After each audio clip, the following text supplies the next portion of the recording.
I traced the shallow groove on the armrest of my rocking chair, the one carved by my late husband George during our first year in this house. The roses outside were in full bloom, nodding gently with each breeze roses I'd planted with my own hands. The house was unnervingly quiet now. It had been 3 years since George passed away, and even longer since my son Miles had come home, when his email arrived, asking if I'd consider a change in scenery to help with childcare while they navigated job transitions. My heart fluttered with hope. Perhaps this was my chance to step back into his life. Within a week, I had contacted a real estate agent. "Houses aren't selling well right now," she cautioned. "Are you sure you want to let this one go?" I was certain. Between what I had saved and the sale of my home, I'd have enough to live comfortably. But I wasn't going to Miles because I needed money. I just couldn't bear sitting alone in that chair anymore, watching roses bloom and wither, season after season. The welcome I received wasn't what I'd imagined. Miles didn't even pick me up from the airport. Mary, his wife, greeted me with a perfectly polite smile before leading me to my room, a damp makeshift space in the basement with a twin bed pushed against the wall. Even my grandson Max's first words to me stung. "When are you leaving this time?" That night, they had dinner without me. No one called me to join them. Daily life in their home felt cold. Mary was always rushing out the door. Miles was constantly working, and Max only spoke to me when he wanted something. "Grandma, my game console's busted. Can you buy me the new one?" When I offered to cook dinner one night, Mary interrupted me with, "Adela, we're trying to get Max to handle his own assignments. You don't need to give in to every little thing he asks for." The most revealing moment came at dinner, when Miles casually mentioned rent. "Mom, if you're planning on staying here longer term, maybe we should figure out a way to split the rent." When I didn't immediately respond, he added, "I'm not saying you have to. It's just that life here's expensive, and we're still trying to save for a down payment." I retreated to my sister Beatrice's home soon after. The contrast was striking. Her house opened into a bright kitchen that flowed into a dining area filled with family photos. The walls told stories of Thanksgiving dinners, backyard barbecues, and road trips. Her life had presence, continuity, people who cared. When we video called her daughter Martha, her children beamed with excitement to see me. "Auntie Grandma, are you going to live at Grandma's house forever now? Can we come see you?" When I returned to Miles's house to retrieve forgotten medication, I overheard a conversation that broke my heart. "She's going to have to give us something eventually," Miles told Mary. "Otherwise, we can forget about buying that house." The cold realization settled in my bones. I hadn't been invited to reconnect or to help. I was a financial strategy, a talking point in their long-term plan. That afternoon, I contacted the real estate agent about the townhouse Miles and Mary were renting. "Are you able to make a cash offer?" she asked. "Someone else has shown interest, but their mortgage approval is still pending." Without hesitation, I replied, "I'll pay in cash." When Miles discovered I was the buyer of their rental home, his face shifted from disbelief to anger. "You were eavesdropping on us," he accused. "It wasn't eavesdropping," I replied softly. "I was standing right there. You just didn't care if I heard you or not." This moment marked my transformation. I wasn't reclaiming the house to punish them, but to reclaim my dignity. In the months that followed, I rebuilt my life teaching craft workshops at the community center, renovating the townhouse to my taste, and nurturing new roses, not from my old home or Beatrice's garden, but a new variety, pale in color, subtle in scent. Eventually, Miles began to understand. "It hit me when you left," he admitted during a coffee meeting months later, "that everything you did wasn't because you had to. It was because you loved me." I looked at him steadily. "I didn't stop caring about you. I just started trying to care about me, too." Our healing wasn't immediate, but it was real. Now, we're learning to respect each other as two separate people who happen to be mother and son. I found my own welcome home not in being needed by others, but in welcoming myself. The taxi pulled up to a modest townhouse in an unfamiliar neighborhood. Miles hadn't come to pick me up. A last-minute video meeting had come up. He texted. As the driver helped carry my suitcase up the front steps, I felt a flutter of anxiety. This was supposed to be my fresh start, my chance to reconnect with my son's family after years of separation following George's death. Mary answered the door with a perfectly polite smile. "Hi, Eleanor. Was the trip okay?" "Come in. Tommy is still finishing up his online class. He'll come say hi in a bit." Before I could thank her, she had already turned and walked away. The house they rented wasn't small, but the living room was cluttered. Tommy's toys were scattered by the couch, and breakfast dishes still sat on the dining table. The air smelled faintly of old cheese and baby shampoo. "Your room's this way," Mary said, pointing to a door that led downstairs. "We cleared out the storage room in the basement a little. You might have to make do for a few days. It's not much." I followed her gesture. A steep staircase led to a dimly lit, half-underground space.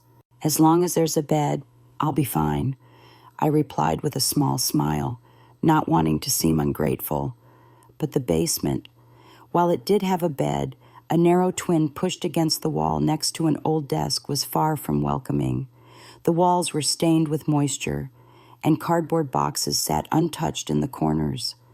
When I sat down, a dull ache sparked in my ankle, an old problem that flared up whenever it got damp. I opened my suitcase and gently took out the rose I'd brought from home. It had wilted a bit during the journey, but still held its shape. I found a glass, filled it with water, and placed the rose on the desk beneath the basement's one half-sized window. "You still came with me," I whispered to it, feeling like we were both out of place in this cold underground room. That evening, Tommy came down the stairs. He wore a hoodie with cartoon dinosaurs and stood at the landing, eyeing me for a second before scrunching up his nose. "When are you leaving this time?" he asked. I blinked, caught off guard, about to reply when Mary's voice came from the kitchen. "Tommy, we don't talk like that." "But Dad said she's just staying for a bit," he muttered. "Once she's done visiting, she's going home." I stood there at the bottom of the stairs, watching his shadow flicker on the steps above, feeling like I had wandered into someone else's story, like I was playing a part that no longer belonged to me. I closed the door, sat on the edge of the bed, and listened to the clatter of dishes and muffled laughter from upstairs. They were having dinner. No one called me.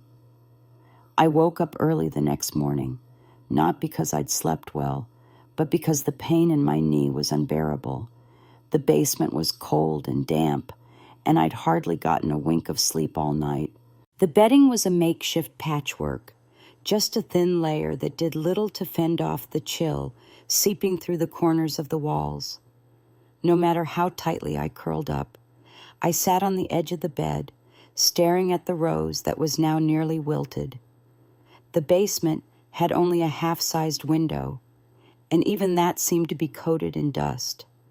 The morning sun didn't make it through. I missed home, not the house itself, but the feeling, the smell of fresh bread baking in the oven, sunlight spilling across the balcony, the kitchen always humming with warmth. Around 9 a.m., I made my way upstairs, knees stiff and creaky like rusted hinges. Mary was about to leave, dressed in heels and a sleek business suit. One hand gripped her coffee, the other flying across her phone screen. "Morning, Eleanor," she said without looking up. Her words rushed and clipped. "There's toast in the fridge. Tommy's in the living room. I'm running late. Let's catch up tonight." I nodded, but before I could say a word, she was out the door. In that moment, I felt like a tenant, not family, not a guest, just someone temporarily slotted into the house, a variable. Tommy was curled up on the couch playing video games, headphones on, controller in hand. The volume on the TV was cranked up, characters on screen shouting over each other. I stepped closer gently. "Tommy, would you like some milk?" He paused his game and glanced sideways at me. "I want cereal. Do you know where it is?" I hesitated. "Probably in the cupboard. Let me check." I rummaged through the kitchen, found the cereal and milk, and brought it over to him. He didn't say thank you, just slipped his headphones back on and resumed the game. I stood there holding the spoon I hadn't put down yet, unsure whether I should sit or head back to the basement. Then, out of nowhere, he called out, "Grandma, my game console's busted. Can you buy me the new one? Jason has it at school. I want it too." I replied softly. "Maybe next weekend we can go to the store together and take a look." He pouted. "The one you got me last time is already old. I don't even bring it to school anymore. Didn't you say you moved here to spend time with me?" I nodded but said nothing. Spend time. Did that mean I was supposed to say yes to everything he asked for? In that moment, I realized that in this house, my role was clearly defined not as family to be cherished, but as a convenience to be used when needed and forgotten when not. The air felt different at dinner that night. Miles sat across from me, tapping his fingers nervously on a stack of bills that seemed to have taken permanent residence on the dining table. Mary was glued to her phone as usual, mechanically replying to emails between bites. Tommy scrolled through his tablet, the glow of the screen illuminating his disinterested face. "Mom," Miles said suddenly without looking up. The way he broke the silence made my fork pause midway to my mouth. Something in his tone set off warning bells in my mind. The house situation's been tight. Rent, utilities, Tommy's education fund. It's all a lot right now.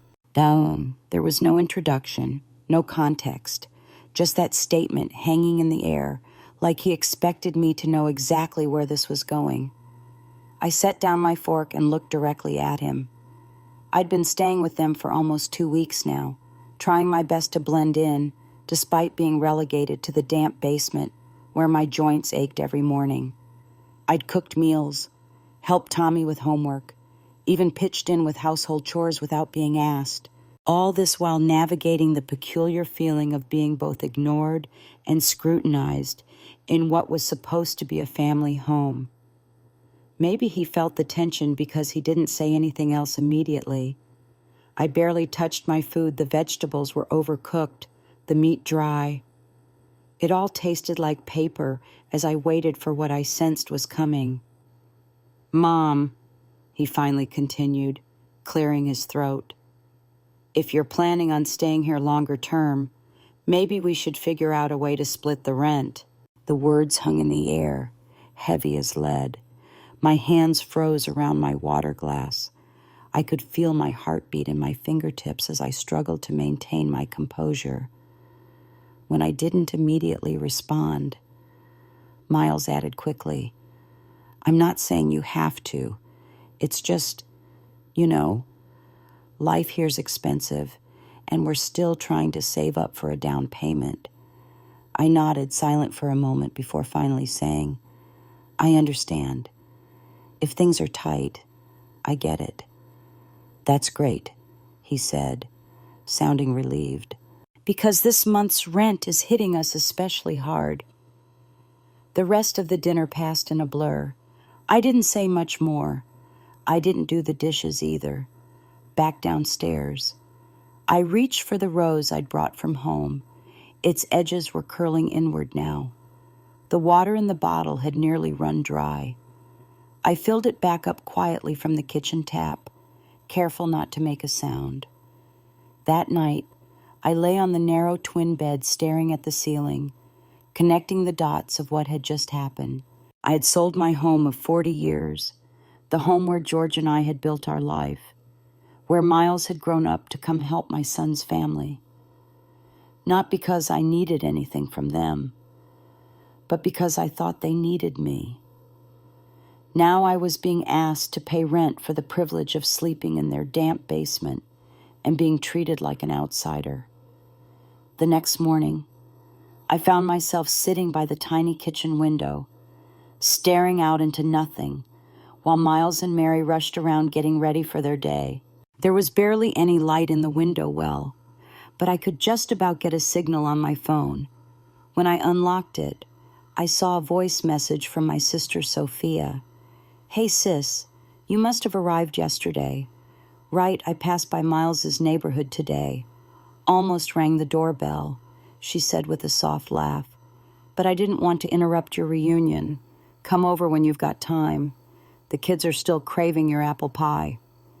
As I listened, something in me welled up, sudden and sharp. I wanted to cry, but the message I sent back was breezy and light. "I'll come by once things settle a bit here, promise." I actually believed it then, that if I just gave it some time, things would slowly get better. Around noon, Miles finally showed up again. He was wearing a wrinkled t-shirt and looked exhausted as he rifled through the fridge. "No one bothered to clean any of this out," he muttered. I stood up quickly. "I can go to the store, pick up some fresh vegetables. I'll cook dinner tonight if you'd like." He glanced at me, expression unreadable. "We'll just order in. Mary's working late. No need to go to any trouble." The way he said it, it was like he'd quietly decided I'd taken over the household chores. I swallowed hard, biting back the words that rose in my throat. "I didn't come here to be your maid." That night, back in the basement, I opened my phone and scrolled through old photos. One was from years ago when Tommy was little, and I'd taken him to the park. He was on top of a slide, laughing like the sun lived inside him. He used to beg to sleep in my arms, and every time I visited, he'd climb into my lap and say, "Grandma's hands smell the best." He had changed. Of course he had. They all had. I closed the phone, took a deep breath, and pushed the weight in my chest back down where it came from. During the 2 weeks I'd been staying at Miles's place, I kept telling myself that if I just did a little more, waited a little longer, they would eventually let me in. It was the same when Mary had just given birth to Tommy. Miles was overwhelmed, emotional, and barely holding it together. But even then, in the quiet of the night, he'd still call and ask, "Mom, why won't Tommy stop crying?" I would talk him through it, how to hold him, how to gently pat his back. Sometimes he wouldn't say anything at all. I knew he just needed to hear a familiar voice. So I thought maybe this time, too, they just needed time to adjust. But as I tried to fall asleep on that narrow bed, my thoughts kept circling back to Miles's words at the dinner table. "If you're planning on staying here longer term, maybe we should figure out a way to split the rent." No rent, no stay. The unspoken rule of my son's house became crystal clear. I wasn't a mother or a grandmother here. I was a tenant. And apparently, not even a welcome one. The morning after David sat me down like a client to discuss rent, I found myself on the balcony, phone in hand, scrolling through my contacts until I landed on my sister Ruth's name. The sunlight was warm on my shoulders as I pressed call, my heart heavy but determined. The call barely rang twice before she picked up. "Hello?" I said softly. Her voice was low, but alert. "Sis, I was just making tea. What's going on?" I hesitated, then spoke. "I want to come stay with you just for a few days. I'm not trying to cause trouble. I need to get out of here." She paused, maybe imagining what the past few weeks had been like for me. Then her voice came through warm and steady. "Come right now. I'll come get you. Don't explain too much. And don't feel like you're wrong for leaving." For a moment, I thought I might cry, but I didn't. Instead, I sat there quietly in the sun, letting the warmth settle on my shoulders as I looked down at the parking space below where Mary's white SUV sat perfectly aligned just like her. Precise, controlled. Tommy came out, surprised to see me on the balcony. "Grandma, you're leaving." I nodded gently. "Your Aunt Ruth is picking me up. I'm going to stay with her for a bit." He furrowed his brow. "But can you buy me the game console before you go? Jason already got the new one. I'm the last kid in my class who doesn't have it." I gave a tired smile. "Tommy, some things you just can't expect other people to give you." He didn't answer, just frowned deeper and walked back inside, slamming the door behind him. I went downstairs and reached for the suitcase I hadn't fully unpacked. The zipper stuck from being opened and closed too many times. I gently wrapped the now nearly dried rose and placed it carefully on top. They were still in the bedroom and study, lost in their routines. I didn't interrupt. I was just pulling the front door open when David came out of the kitchen. "You're really leaving?" he asked.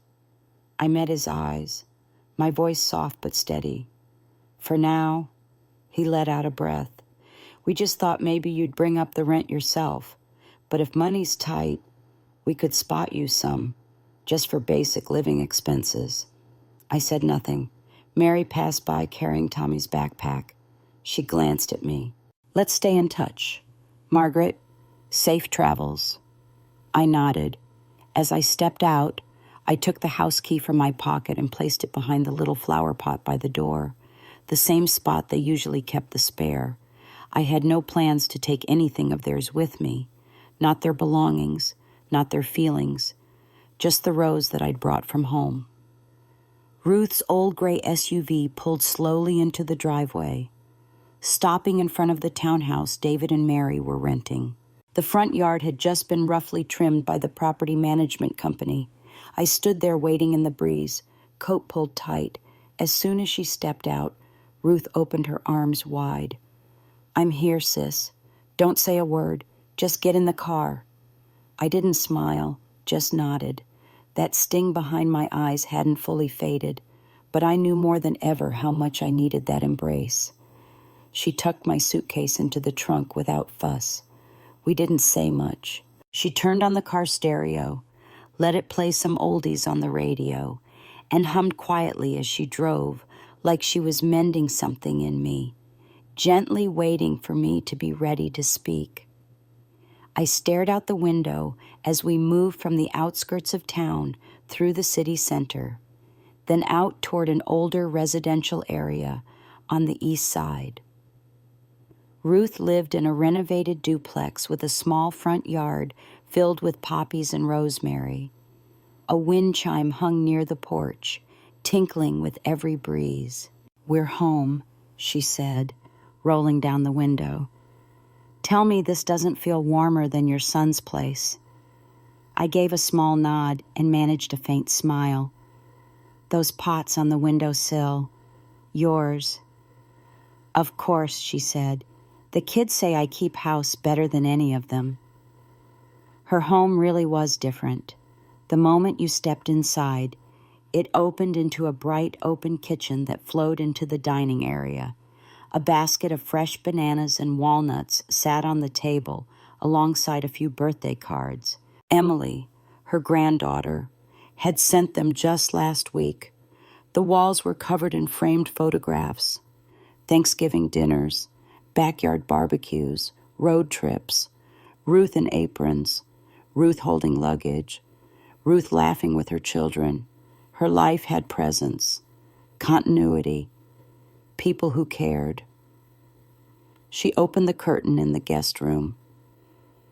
This one gets the best light. Morning sun hits the bed right through the window, just like your old bedroom. I didn't answer. I just slowly unzipped my suitcase and pulled out the nearly dried rose. Ruth stepped closer and saw it. "You brought it." "Yeah," I said softly, placing it gently into the clear vase she'd already set out. "I remember that bush. Frank planted it. It's the last bloom from that patch," I whispered. "I was going to leave it by Tommy's bed, but he didn't even say thank you." She sighed, her voice warm but firm. "Sis, you've spoiled them all. This isn't just about David. You've always been too afraid to disappoint anyone." Over lunch, Ruth's daughter, Melissa, called on video. The screen lit up with a blur of motion, her 3 kids bustling around the kitchen, giggling as they made cupcakes. Melissa wore an apron, holding a mixing bowl in one hand and her phone in the other. "Mom, we're making that red velvet recipe you taught me. What are you up to?" "I'm having lunch with your Aunt Margaret. She just moved in for a few days." "Aunt Margaret," Melissa beamed, waving at the camera. "You finally made it. Once the cupcakes are done, I'll send some your way, but the frosting's still better when you make it."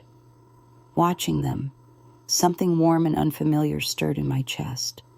So this was what it felt like to be thought of, missed. It was light, like breathing in spring air after a long gray winter. "Your daughter's already way better than my son," I said to Ruth with a smile. I had settled into a comfortable routine at Catherine's house over the past few days.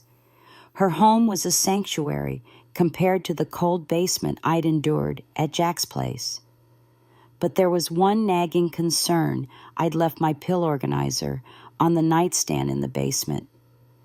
The gout medication that kept my joints from screaming in pain was running low, and after several days without it, the familiar ache was creeping back. Catherine offered to go with me, but I didn't want to turn it into an event. "I'll just slip in and grab it while they're out," I assured her. So, while she was running errands, I called a car and headed back to the townhouse alone.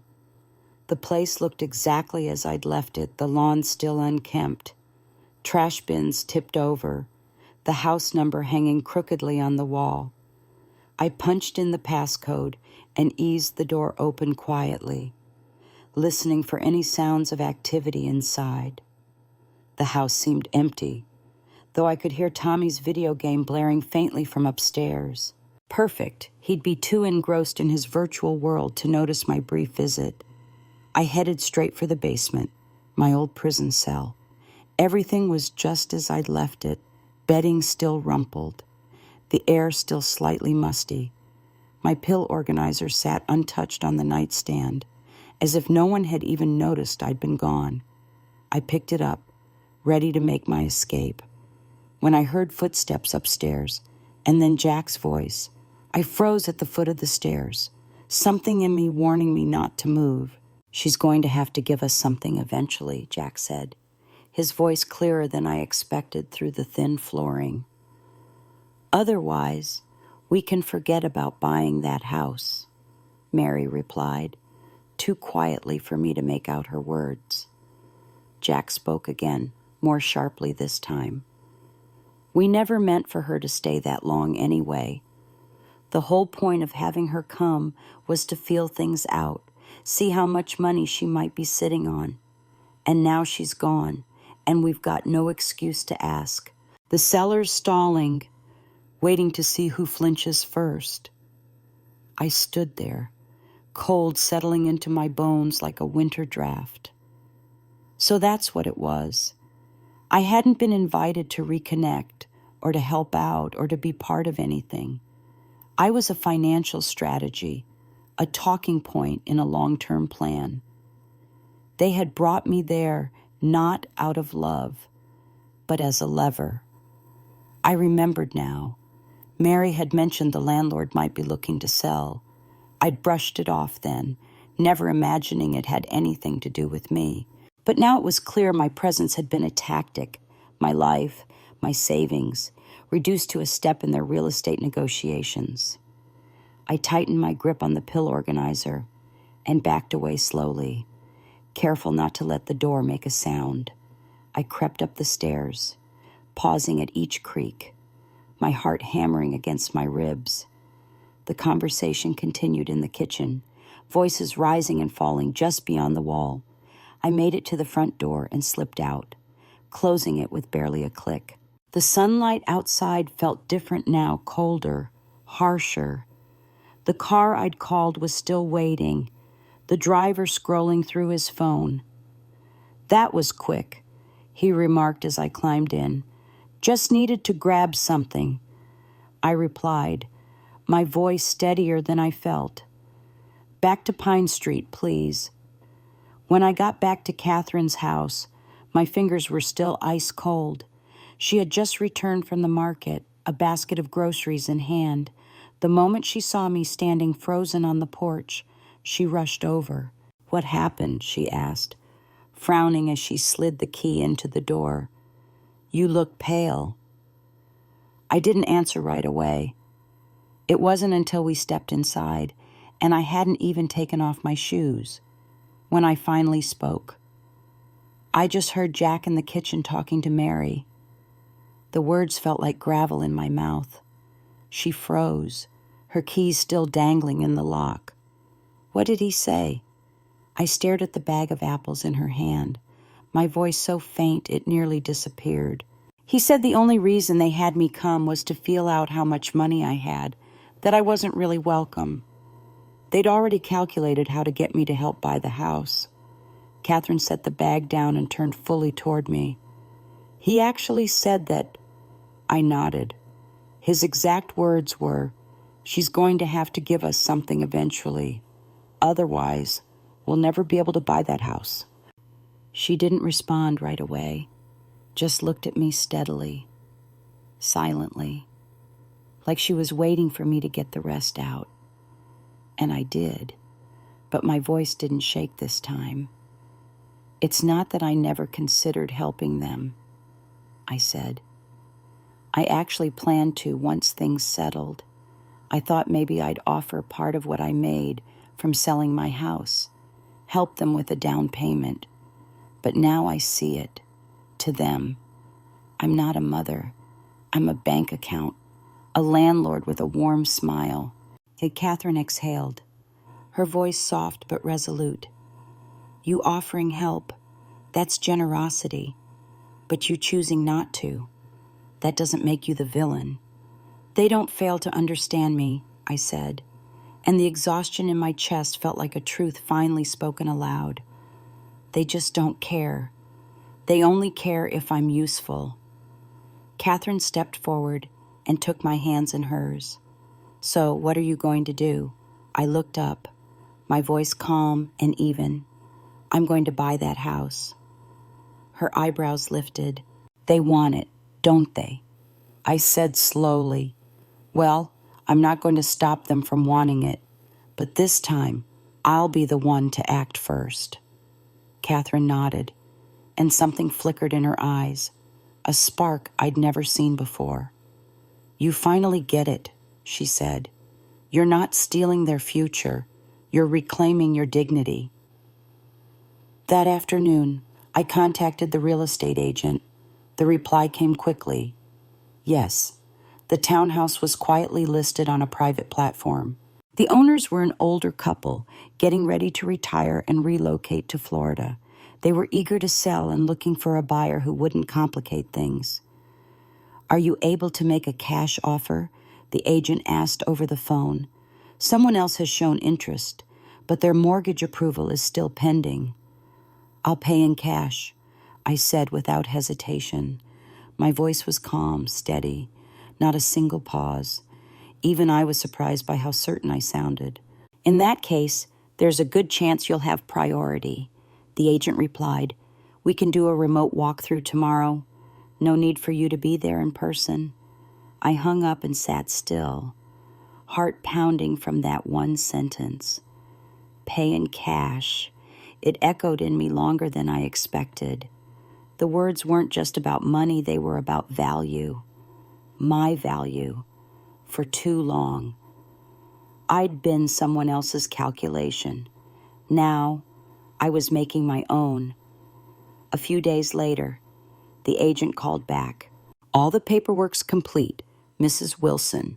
You are now the official owner of the townhouse. There will be a routine property inspection soon." She added, "We'll coordinate the time with the current tenants." I ended the call and placed my teacup gently on the table. Outside, a breeze lifted the edge of the curtain, sending it swaying like a slow breath. For a moment, I was taken back to decades ago, when Robert first brought me to the little house we ended up living in for 30 years. The wind had felt just like this. He asked me, "Can you see yourself living here for the rest of your life?" I hadn't thought too hard back then. I just knew he was standing beside me, and that was enough. But now I had to learn to stand beside myself. It was a Saturday, the day of the house showing. The agent had already informed James, but she hadn't told him who the buyer was. That was exactly how I wanted it. No drama, no pretense, just the truth revealed when it needed to be. Sarah insisted on coming along. "I'm not letting you face that man alone." I smiled. This time, I'm not walking in with my head down. We waited just outside the neighborhood gate until the agent arrived. A sharp, no-nonsense Asian woman with efficient movements and a neutral, professional tone. "The tenants are home," she said, unlocking the door. "I'll step in first and let them know we're here." I stared at that familiar door. For a moment, I pictured Michael standing there that night, asking for the newest game console. Back then, I thought he was just being childish. Now I knew better. His parents had taught him early how to ask upward. A few minutes later, the agent waved us in. I straightened, took a deep breath, and stepped into the house I once knew, down to its smallest creak and scent. Lisa sat on the couch, flipping through a magazine. James leaned in the kitchen doorway, his arms crossed and his expression wary. When he saw me, his eyes widened, caught off guard. "Mom," he said, his voice full of disbelief. What are you doing here?" I didn't answer him. I walked straight into the center of the living room and turned to the agent. "I'd like to check the basement first," I said evenly. I wasn't satisfied with the ventilation last time. She nodded briskly. "Of course. Today's the preliminary inspection, just confirming the disclosures." Lisa stood up. "Wait. Buyer. What do you mean, buyer?" I watched James's face shift. He turned slowly toward me, his voice suddenly quieter. "You're the buyer." Only then did I meet his eyes, calm as if I were pouring a cup of tea. "Yes, the house belongs to me now." Lisa went pale. James blinked, stunned. Why would you? "That day I came to get my medicine," I said, cutting him off. "I heard you in the kitchen." He froze. "You said I'd eventually have to put up the money, that bringing me here was a way to see how much I had, and that once I left, you wouldn't have a reason to ask me anymore." His face darkened in an instant. "You were eavesdropping on us." "It wasn't eavesdropping," I said, and gave a soft, humorless smile. "I was standing right there. You just didn't care if I heard you or not." The room went still. Only Michael's video game echoed faintly from upstairs, like it was coming from another universe entirely. James opened his mouth, maybe to argue, but no words came. Lisa was the one to speak. Her voice was tight. "Elizabeth, if you were planning to buy the house all along, why?" "I wasn't," I said, voice steady. "I had no plans. In fact, I was thinking of helping you. After selling my house, I had some savings and was considering offering part of it to help with the down payment. I thought maybe, just maybe, I could support you two in building some stability." I looked between them. "But then I heard what you said, and in that moment, I understood. I don't owe you anything. Not 1 cent. James stepped forward, eyes sharp with emotion. "So, this was what? You wanted to humiliate us. You knew we were waiting on the seller, and I didn't touch a penny of your money," I said firmly. "You treated me like I was standing in the way of your future, but you didn't realize I was the one being used, calculated, exploited." The next 10 minutes were a blur of process. The agent moved efficiently. Signatures, photos, documents, final walkthrough, confirmation done. James and Lisa stood stiff in the living room, like two people caught in a downpour, unsure whether their silence came from shock, shame, or just plain disbelief. Before I stepped outside, I turned back to them. "I'm not reclaiming the house immediately," I said. "The lease gives you 1 more month. I'll return then. No need to panic. Just remember this place now belongs to someone else." I didn't wait to see their reaction. The door closed softly behind me, and for the first time in years, I knew I had finally erased my name from their family roster of usefulness and stepped fully into a life of my own. Sarah's home was always quiet, like the kind of place where no one needed to speak much to be fully understood. The poppies on the windowsill had bloomed again, and the kitchen still held the soft scent of last night's dinner. I sat in the living room mending the loose seam of my old scarf while the radio played songs from another time. I thought today would be another peaceful day like that. Then the doorbell rang. Sarah peeked out from the kitchen. "Did you order something?" I shook my head and set down the sewing kit. She went to open the door. I heard her gasp softly. "Hi, Aunt Sarah," James's voice. It had that careful, practiced politeness I knew too well. He stood there holding a neatly packed gift bag. "Is my mom home? I came to see her." I stood up. There was no rush of emotion, no flicker of hope, just a chill spreading quietly through my chest, like water left out too long, gone cold. Sarah looked over at me. I gave her a nod before she stepped aside and let him in. James glanced around as he entered. The moment his eyes landed on me, he shifted his expression into a gentle, conciliatory smile. "Mom," he said, lowering himself into the chair across from me. I wanted to talk about everything." He set the gift bag on the coffee table. "It's the tea biscuits you used to love. I went to that old shop you liked." I didn't reach for them, didn't say a word.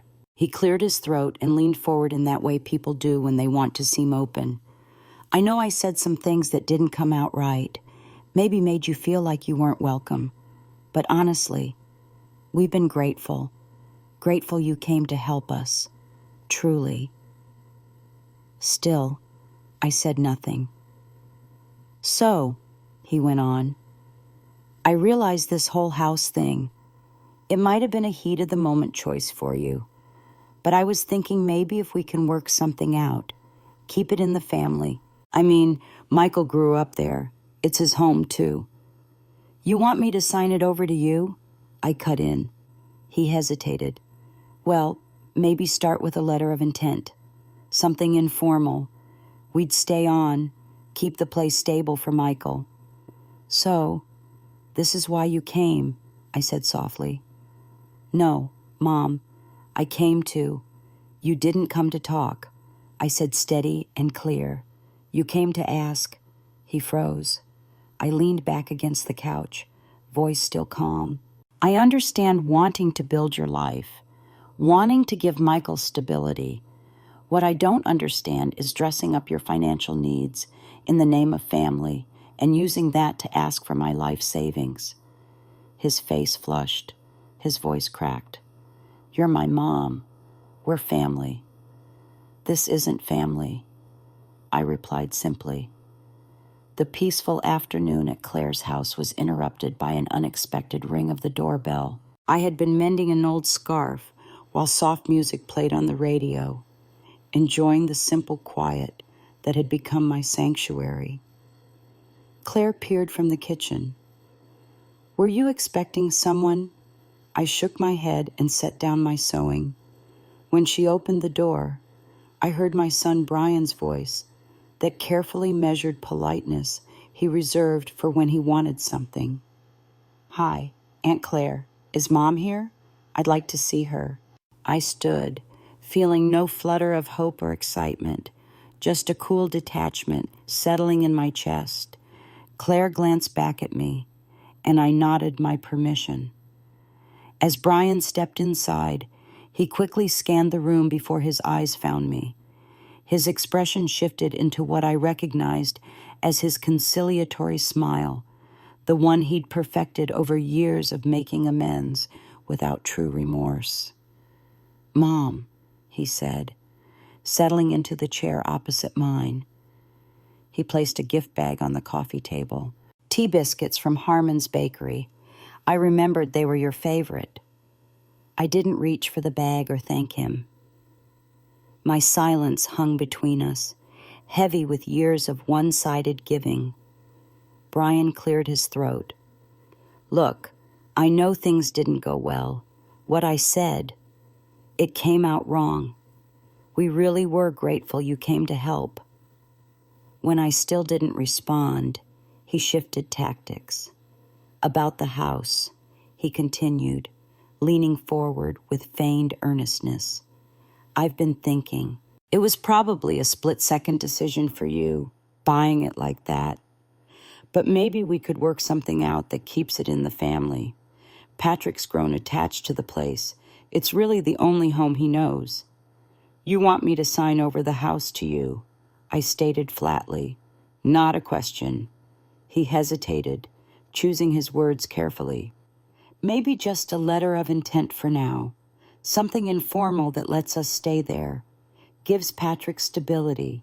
I studied him, my son, my firstborn, and saw clearly what I'd been blind to for years. So this is why you really came. No, Mom, I wanted to talk about... You didn't come to talk. I interrupted, my voice steady. You came to ask. His expression faltered. I continued calmly. I understand wanting security for your family. What I don't understand is wrapping your financial interests in the language of family obligation when you've shown me none. His face flushed as he played his final card. You're my mother. We're family. This isn't family, I replied simply. Claire, who had been silently witnessing our exchange, finally spoke. Now you remember she's your mother. Her voice carried the sharpness of decades of watching me give everything while receiving nothing in return. She raised you alone after your father died. Remember when you needed summer camp money in 6th grade? She worked 3 cleaning jobs. When you went to college, who co-signed your loans? Who sent you care packages every month? When you couldn't make rent in your first apartment, who bailed you out? Brian stared at her, stunned by this unexpected attack. You didn't just neglect her, Claire continued, positioning herself protectively between us. You calculated her value based on what she could give you. I heard what you said once she left. You wouldn't have any excuse to ask for money. That's not a son. That's a con artist. The room went silent. Brian opened his mouth but found no defense. I stood and gently pushed the gift bag back toward him. "Take this with you. I don't need it." His face had gone ashen. His fingers closed mechanically around the bag's handles.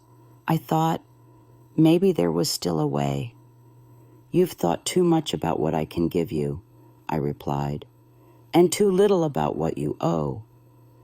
He walked to the door with uncharacteristic heaviness. Each step seemed to require effort, as though reality had suddenly gained weight. When the door closed behind him, Claire touched my shoulder gently. I stared at where he had been, and something crystallized within me. The old me would have watched that door, hoping he'd return with genuine remorse. Now, I simply wanted the chapter closed. That evening, I clipped fresh roses from Claire's garden and arranged them beside the dried bloom I'd brought from my old home. I wrote a single sentence on a postcard. "It's not that I don't love you. I've just finally learned how to love myself first." When Brian and his family vacated the townhouse weeks later, I didn't witness their departure.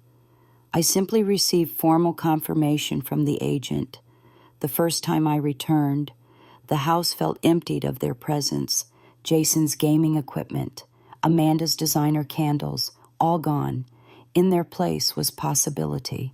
I transformed every room, painting over the dark walls with warm colors, replacing their leather furniture with pieces that brought me joy. The basement where they had relegated me became my craft studio, bright with proper lighting and climate control to keep my joints from aching. On the windowsill, I planted new roses, not transplants from my past life or Claire's garden, but a new variety entirely my own. When William moved out, I didn't go to see it. He never told me the date, just had the agent send a formal confirmation that they'd vacated.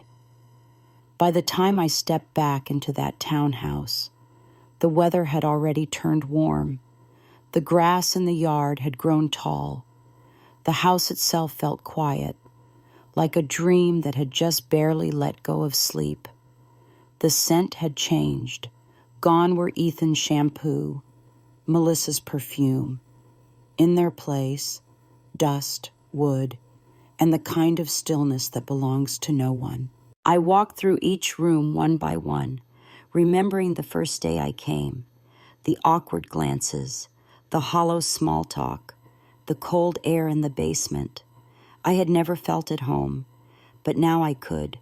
I hired a cleaning crew, replaced the flooring, repainted the living room. The old charcoal walls were gone, swapped for a warm, creamy beige. The curtains were cotton linen just the way I liked. The leather sofa was replaced with a soft sky blue one I found at a second-hand shop down the street. I only changed one thing in the kitchen. The bottle of olive oil I brought with me was still there. I cleaned it and placed it right by the stove, right where it belonged, the basement. No more bed. I turned it into a cozy workshop storage room. My fabrics, paper crafts, and photo boxes had their place again. I even installed a climate control system. Never again would my joints ache from someone else's indifference. Then on the windowsill, I planted new roses. Not from my old home, not from Hannah's garden. A new variety, pale in color, subtle in scent, just like how I felt inside. It wasn't long before I joined Hannah's community center. She'd been urging me to for weeks. "You make felt animals 10 times better than the social workers," she teased. My first day was a bright Friday morning. I brought a few old projects and a box of tools. I only meant to sit in the back and watch. But the moment I arrived, one of the coordinators, a kind woman with a spark in her eye, gently nudged me forward. "We're short on someone to lead today's craft group," she said. "Want to give it a try?" I smiled and shook my head. "I'm not a professional." "You don't have to be," she said. You just have to be willing to share. And just like that, I led the group. That day's project was a memory frame, decorating picture frames with personal mementos. 10 or so older women sat around the table, some hard of hearing, some with trembling hands, but every single one of them smiled with real joy. "Were you a teacher?" one woman in a pink sweater asked me. I smiled. "No, I was just someone who got forgotten when she wasn't useful anymore." She paused, then reached over and held my hand. "Well, you're needed now. Thank you." From then on, I taught weekly. Our group grew from crafts to small sharing circles. Eventually, someone suggested, "Patricia, why don't you give a talk? Something like the second half of life. You've got a story. We all need to learn how you got back up." I laughed at the idea, but someone had already written it into next month's schedule. The day of the talk, the room was fuller than I expected. Some came in wheelchairs. Some brought their grandkids. One woman arrived with a homemade cake and said, "We baked this to thank you for giving us courage."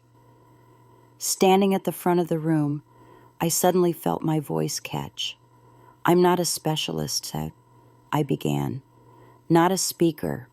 I'm just a woman, a mother, an aging person once told she wasn't needed anymore. But now I have my own home, my own time, my own friends, and being important, that's not something other people get to decide." The applause lasted longer than I expected. That night, I came home and stood by the rose plants. I clipped the dried stems and changed the water gently. And as I stood there, Ethan crossed my mind. I wondered if he'd broken that console by now, or if he was still waiting for someone else to buy him a new one. But I wasn't angry anymore. I just understood now. Some children take longer to grow up, and I, both as a mother and as a grandmother, had finally learned how not to wait. On my coffee table were a few new photos. One of me and Hannah grinning with handmade badges. One of me surrounded by women at the center proudly holding scissors and showing off our crafts. And one from Melissa's kids, a card they'd made taped with drawings of a white-haired woman holding garden shears, roses blooming behind her in the sun. Inside it read, "Grandma Patricia, this is you. You're our superhero, Grandma." I laughed softly and placed the card in the center of the table. My life now felt like a mosaic.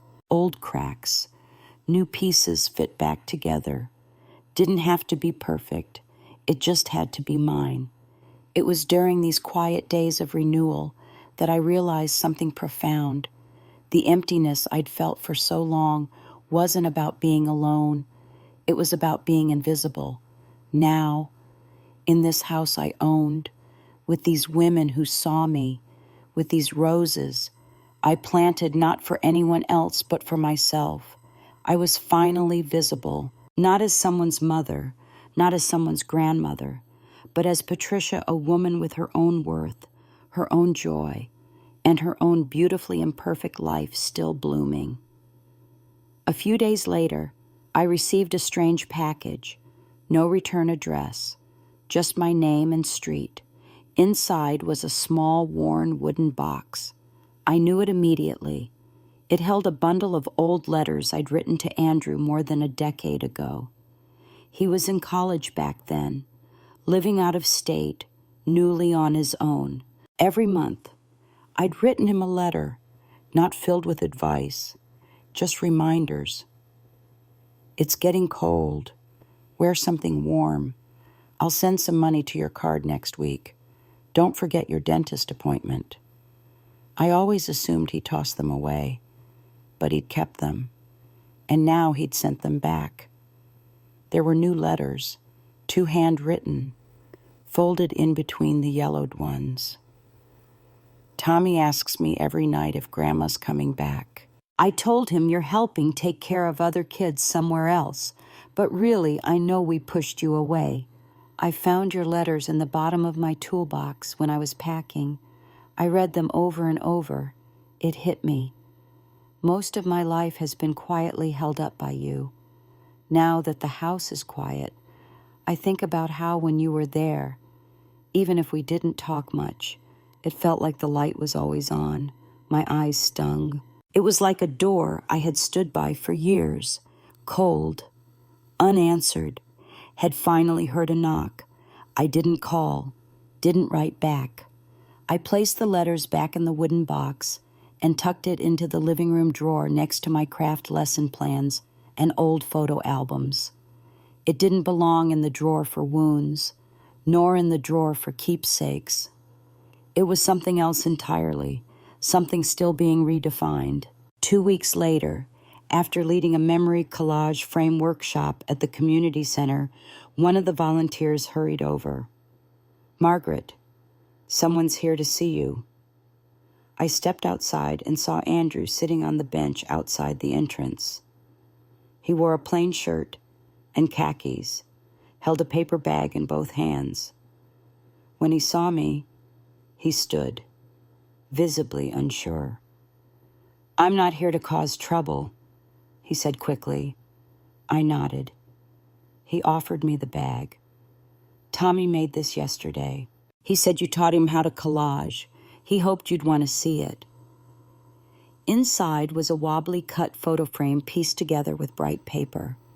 In the center was a picture of Tommy and me planting flowers in the garden. In the corner, in crooked marker letters, it read, "To Grandma Margaret, I miss the cookies." I smiled. Not a smile of forgiveness, just one of softness. Andrew looked at me, voice lower than I'd ever heard it. "I know I can't expect you to just let me back in. But I wanted you to know I'm trying. Not just for you, for myself, and for Tommy. I don't want him to end up like I did, ungrateful, unaware." I gave him a small nod. "Then keep trying." We didn't hug, no tears, just two weathered trees, resting a moment in the same quiet patch of shade. Before he left, he said, "If you're okay with it, I'd like to send you something from Tommy every month. Drawings, maybe. I don't want him to lose the parts of you that matter." I agreed. Not for him, but for the little boy who still drew with crayons.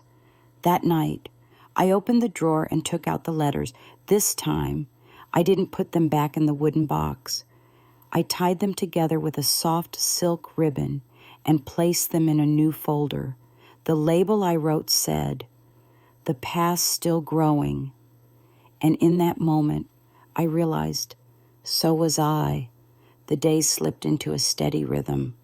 Twice a week, I taught at the community center. Sometimes I'd take Ellen to the flea market to hunt for secondhand treasures. We'd come home, brew a pot of tea, and I'd snip a few roses to place on the kitchen windowsill. On the first week of every month, I'd get a little envelope from Tommy. Sometimes it held a new drawing. Other times, just a sticky note with a single line. "Grandma, I won a writing contest at school. I wrote about you." I didn't write back. Not because I wasn't moved, but because I knew some relationships don't need to be hurried into healing. They grow back slowly, like roots under soil. It was a Saturday. Sunlight bright to the point of being unreasonable. I just finished pulling weeds in the yard and was rinsing my hands when the doorbell rang. I opened the door to find Andrew. No paper bag, no Tommy. Dressed casually like a version of himself I hadn't seen since he was fresh out of high school. That slightly awkward, hopeful way he used to stand when he came to the door and called me Mom. "Do you have a little time?" he asked. "I was wondering if I could take you out for coffee." I dried my hands and nodded. We went to a little cafe near the corner. Not the one I usually go to, but one he'd picked. I didn't mind. Sometimes a new place helps you say old things better. We sat for a while in silence. He flipped through the menu and finally ordered a latte. "You still drink black tea?" he asked. I nodded. When my tea came, I cupped it in both hands, thumb tracing the rim of the cup slowly. "Mom," he said finally, "I've been thinking a lot lately. You were always there for me, and somewhere along the way, I stopped even looking at you." I didn't answer, just looked up and met his eyes. "Back in college, I get your letters every month. You remembered every exam, every name of my friends. At the time, I thought it was annoying. Too much." And he gave a small, sheepish laugh. "But then I graduated, started work, got married, became a dad. And even though I needed your advice more than ever, I waited for you to ask. I never asked how you were, never invited you on vacation, never told Tommy anything about who you used to be." He looked up. His eyes were steady this time. "It hit me when you left that everything you did wasn't because you had to.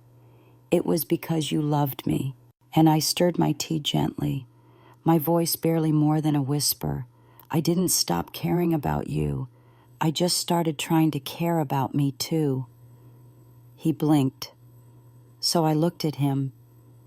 "You're not the first to think a mother's love is a given. You won't be the last. But I can't keep being the kind of mother who only gives and is never seen." He nodded slowly. There was something heavy behind his eyes, understanding maybe, or regret. "Can I take my time?" he asked. "Not to undo everything, but to let you know I'm trying to be better for you, for me, for Tommy. I don't want him to grow up and forget to be grateful," I replied quietly. "I won't stop you from becoming better, but remember, Andrew, respect isn't something you say, it's something you do. You want my help. Start by helping me. You want Tommy to grow up with empathy, then it starts with you." He exhaled long and slow, like something had finally landed. When I got home from coffee with Nathan, I opened the drawer and took out the latest card Tommy had sent. This time, I wrote back just one sentence. "Thank you for remembering I like red velvet cake. Next time you visit, I'll teach you how to make the frosting." I sealed the envelope, pressed down the stamp, and set it by the door for mailing. Outside, the sunlight was just right. The roses in the garden had opened a few more blooms. In the living room, a new photo had joined the frame on the mantel, me and Linda, arms around each other at the craft studio last week. I walked into the living room, pulled open a drawer, and found a sticky note. I wrote a short message, then pressed it gently to the back of the front door. "Eleanor's house. Welcome." It wasn't for anyone else. It was for me, a quiet, steady welcome. I realized that finding balance wasn't about choosing between loving others and loving myself. It was understanding that both were necessary, but one had to come first. For decades, I'd been the foundation everyone stood on without being seen. Now, I was visible to my community, to my family, and most importantly, to myself. Nathan and I would continue our careful dance of rebuilding. Tommy would grow into a man who hopefully understood the value of gratitude. But whatever happened, I now knew that my worth wasn't tied to what I gave. It existed simply because I did. Dear friends, Eleanor's journey teaches us perhaps life's most profound lesson. Loving others begins with loving yourself. So many of us, especially women, mothers, and caregivers, pour everything into those we love while forgetting that we too deserve to be seen, appreciated, and respected. When Eleanor finally declares, "It's not that I don't love you. I've just finally learned how to love myself first," She speaks for all who have felt invisible while holding others up. This isn't selfishness, it's the oxygen mask principle. You cannot truly give from an empty vessel. If you've ever felt taken for granted by those you love most, know that setting boundaries isn't about rejection. It's about creating the conditions for healthier relationships to grow. Sometimes, the most loving thing you can do for others is to stand firm in your own worth. Have you ever had to make a difficult choice between self-respect and maintaining peace with family? How did you find your balance? Share your story in the comments below. Your experience might be exactly what someone else needs to hear today. If Eleanor's journey resonated with you, please subscribe to our channel for more stories that illuminate the complex beauty of family relationships, self-discovery, and renewal. Together, we're learning that it's never too late to plant new roses.